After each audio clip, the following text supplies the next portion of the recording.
Wheatstone Bridge.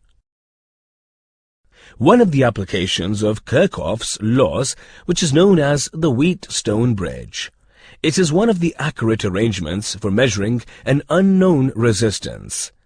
The Wheatstone Bridge consists of 4 resistors, R1, R2, R3 and R4 joined together in the form of quadrilateral or bridge. An EMF source and a key is connected across one pair of diagonally opposite points, A and C, and the arm AC is called battery arm.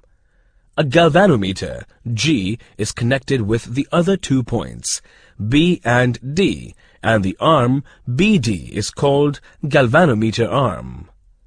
If the resistances of the 3 of the resistors in the bridge are known, then the value of the resistance of the 4th resistor can be determined using this bridge.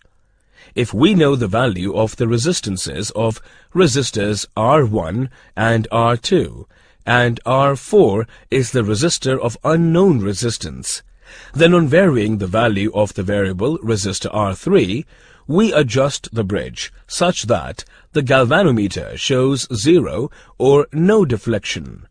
This is the balanced bridge condition.